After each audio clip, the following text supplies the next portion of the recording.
안녕하세요. 탑티어 주식방송입니다. 반갑습니다. 자, 이번 영상은 대한전선 매매 전략이고요. 제가 휴가를 좀 다녀왔습니다. 그래서 어쩔 수 없이 어제 오늘 좀 자리를 비웠고요. 그러다 보니까 더더욱 반갑다는 생각이 좀 드네요. 자, 이틀 사이 자리를 비운 것 치고는 이 종목의 주가 움직임 너무나 무난했다. 오히려 무난하다 못해 조금은 지루했다. 박스권 안에서 전형적인 조정을 받고 있다. 뭐 리스크가 있는 자리도 아니고 그렇다고 내일 당장 슈팅이 나올 것처럼 강한 시그널이 보이는 것도 아니다. 그냥 무난한 차트 조정 구간 안의 모습이 아닌가 싶습니다. 물론 어떤 분들에게는 지금의 이 가격대가 굉장히 불안해 보이고 조급해 보일 수도 있습니다. 하지만 조정 구간에서 특히 박스권 안에서 힘을 비축하고 있는 모습, 과정을 생각을 한다면 전혀 불안해할 필요도 조급해할 필요도 없는 차트의 모습이죠.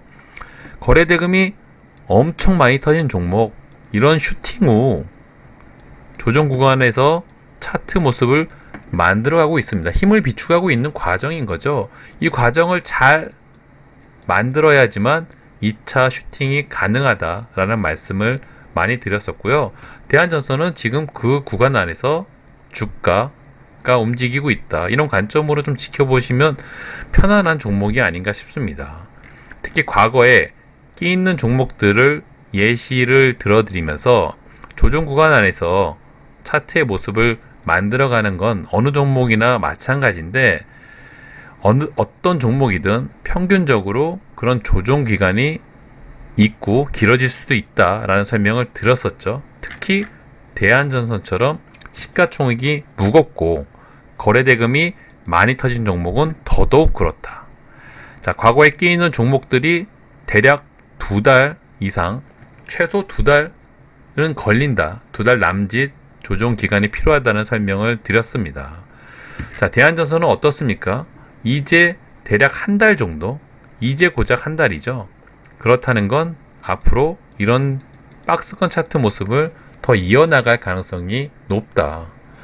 자, 그렇다면 이 종목을 지금 지켜보면서 불안해할 필요가 있는 게 아니죠. 오히려 좀 여유로운 마음으로 기다릴 수 아는 그런 전략이 필요한 종목이 바로 대한전선입니다. 자, 종목에 돈이 많이 터지고 이 조정 기간이 길어질 수 있다. 이 두 가지를 다 알고 있으면 우리는 이 종목을 불안해할 필요가 없겠죠. 언젠가는 2차 슈팅이 나올 거란 것도 알고 있다면 더더욱 여유로운 마인드로 좀 기다리면 되십니다. 대부분의 개미 투자자들이 이 구간에서 그런 전략으로 들어왔음에도 불구하고 버티지 못하고 손절하고 도망가는 경우가 많다는 거 잘 알고 계시죠? 자, 우리는 그런 똑같은 실수를 되풀이할 필요가 없겠죠. 적어도 이 영상을 보시고 계신 분들이라면. 자, 돈이 많이 터진 종목, 이렇게 죽지 않는다. 이런 조정 기간이 생각보다 길어질 수 있다. 이 두 가지 관점을 알고 있으면서도 이 구간을 버티지 못하고 손절하고 나가는 이유가 뭘까요? 대부분의 개투들이 그렇습니다. 여러 가지 이유가 있겠지만 가장 큰 이유는 아마도 분산 투자, 비중 조절이 잘못되어 있어서 그렇겠죠. 저 같은 경우도 지금 이 구간에 들어왔는데 내 돈이 100% 올인이 됐다면 저도 불안해하고 조급함이 생길 수밖에 없을 겁니다.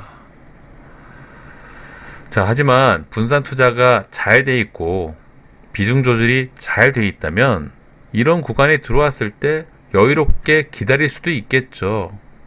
기다리는 동안 수익이 안 나는 조바심은 다른 종목으로 채우면 된다. 자, 돈이 많이 터진 종목, 시장 주도주, 힘을 잘 비축하면 언젠간 갈놈이란 걸 잘 알고 있다면 이런 구간에서 손절하고 털려 나갈 일이 없는 거죠. 그 구간에선 다른 종목으로 대응을 하고 기다렸다가 잘 좋은 가격대에서 매집을 해놓고 2차 슈팅이 나왔을 때 시세를 챙기면 된다. 어렵지 않습니다. 이 관점을 알고 있으면서도 우리가 실패를 한다면 그건 좀 문제가 될 수가 있겠죠.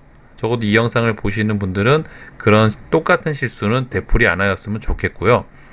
자, 제가 이 종목을 조금 더 긍정적으로 보고 있는 이유 여러 차례 말씀을 드렸었죠. 자, 보시는 것처럼 자, 이런 하락 박스권을 이제 탈출하고 있는 차트의 모습입니다. 이렇게 길었던 바닥 박스권을 이제 만들고 큰 시세를 분출할 수 있는 차트의 모습을 만들어냈습니다. 차트를 길게 보면 더더욱 긴 바닥권이었죠. 자, 이런 구간을 만들어냈는데 특히 역대급 거래대금이 터진 종목입니다. 과연 이 정도 상승으로 시세를 끝내기엔 너무나 아깝다는 생각이 많이 들지 않습니까?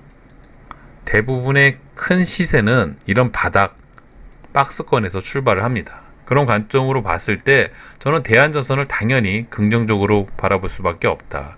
특히 역대급 과거에 없었던 거래대금 이 관점으로만 이 종목을 지켜봤을 때도 뭘 해도 하고 죽을 수밖에 없다. 특히 대한전선은 시가총액이 굉장히 무거운 종목이라는 설명을 많이 드렸습니다. 어설픈 세력들이 작업을 치기에는 애매한 종목인 거죠. 굉장히 힘든 종목인 거죠. 그럼에도 이 종목을 골랐다는 건 뭔가 의미 있는 차트의 모습을 좀 만들어낼 가능성이 높지 않나, 그런 관점으로 지켜보고 있고요. 다만 대한전선이 지금까지 올라온 상승 재료로 봤을 때는 그렇게 대단하지는 않습니다. 보시는 것처럼 가장 큰 재료가 호방그룹의 피니수 관련 재료죠. 물론 지금까지의 상승도 대단하다. 하지만 앞으로 2차 슈팅을 위해서는 이 재료만으로는 굉장히 부족하다. 그쵸? 그렇다면 우리가 이런 큰 시세 분출을 위해선 추가적인 재료가 새롭게 나와야 될 거라고 생각을 하고 있는 거죠. 그게 안 된다면 전고점을 넘어서기 위한 2차 시세는 불가능해 보이고요. 기술적 반등에 그칠 가능성이 높겠죠. 하지만 어떤 새로운 굉장히 큰 재료가 붙어준다면 얼마든지 전고점을 넘을 가능성도 열릴 겁니다. 그렇기 때문에 대한전선은 좀 지켜보는 재미가 있어 보이고요. 특히 최근의 차트 움직임만 놓고 해석을 해본다면 긍정적인 포인트는 거래대금이 굉장히 줄어들고 있다. 앞선 예시처럼 조정 구간에서 거래대금이 줄어든다는 건 향후에 주가의 방향성이 나올 시기가 얼마 멀지 않았다. 그쵸? 물론 거래대금이 많이 터지는 구간에서 무조건 상승이 나오는 건 아닙니다. 악재가 터지면 거래대금이 터지면서 주가가 하락할 가능성도 있지만 대부분 조정 구간에서 거래대금이 줄었다가 터지는 경우 주가가 상승하는 경우가 대부분이죠. 특히 대한전선의 긍정적인 시그널은 자, 3,000원 라운드 피겨를 잘 지지하고 차트를 만들어가고 있다. 그쵸? 자, 거래대금이 줄어들면서 시장 소외주가 됐다면 주가도 빠지는 게 일반적입니다. 자, 대한전선은 어떻습니까? 거래대금이 줄어듦에도 불구하고 이 3,000원이라는 라운드 피겨를 잘 지지해주고 있죠. 바로 보이지 않는 누군가가 더 이상 가격이 떨어지지 않게 주가를 부양하고 있다, 받치고 있다, 그런 관점으로 해석을 하는 게 맞고요. 자, 대한전선이 대형주이지만 세력주처럼 움직였습니다. 당연히 세력들이 어느 가격대를 잘 지지를 해주겠죠. 지지를 해주는 이유는 뭘까요? 심심해서? 그럴 리가 없겠죠. 어느 순간 주가를 부양하기 위해서 차트 가격을 만들어가고 있다. 그런 관점으로 해석을 하는 게 맞을 겁니다. 그런 관점이라면 대한전선은 향후 조만간 주가의 움직임이 좀 나오지 않을까, 저는 그런 관점으로 조금 이 종목을 좀 긍정적으로 지켜보고 있고요. 또 팩트가 그렇죠. 대형주임에도 불구하고 수급의 영향을 받지도 않는다. 매도세도 일관적이지도 않고요. 매수세도 연속적이지 않습니다. 수급의 영향 없이 주가가 올라왔고 하락도 수급과 상관이 없이 움직이고 있습니다. 뭐 최근에 연기금 수급이 연속적이긴 하지만 금액 자체가 터무니없이 작죠. 작은 금액은 의미를 둘 필요가 없습니다. 자, 대한전선은 시총이 무거운 종목임에도 불구하고 수급의 영향을 지금까지는 받고 있지 않다. 물론 주가가 상승할 때 수급이 들어와 준다면 땡큐겠지만 빠져나간다고 또 크게 걱정할 필요도 없는 종목이 대한전선입니다. 자, 수급의 영향을 받지 않는데 프로그램은 당연히 의미가 없겠죠. 프로그램은 보통 외인들 단타치로 들어오는 매매 포인트라고 보시면 되실 것 같고요. 자, 대한전선은 이제 주가를 차트를 좀 만들어 가고 있는 과정에서 있는 종목입니다. 너무 크게 염려를 하기보다는 우리는 전략을 좀 세우시고 향후에 주가 움직임이 나올 가능성이 높은데 그런 구간에서 어떤 매매 포인트로 또 매수와 매도를 반복하실지, 아니면 나는 그런 거에 상관없이 무한정 좀 기다리는 매매를 한다면 조금은 눌림 구간에서 여유로운 마인드로 이 종목을 좀 지켜볼 필요가 있습니다. 좋은 가격대가 왔을 때 내가 평균 단가를 좀 낮춰 놓치고 매집을 해 놓는 전략이 좀 괜찮아 보이고요. 물론 향후에 어떤 리스크가 터질지, 어떤 호재가 나올지는 아무도 모르죠. 하지만 이 종목은 향후에 주가 움직임이 제 관점으로선 조금 긍정적으로 이쁘게 좀 만들어질 가능성이 높지 않나, 저는 그렇게 예상을 하고 가장 또 애착이 있는 종목 중에 하나입니다. 그렇기 때문에 매매를 많이 했었죠. 자, 이 구간에서 올라갈 때도 저는 매매를 했었고, 이런 구간으로 눌릴 때 또 이 구간에서 또 수익을 챙긴 종목이죠. 지금 구간에서도 이제 또 매수 관점으로 이 종목을 좀 바라보면서 매매를 하고 있습니다.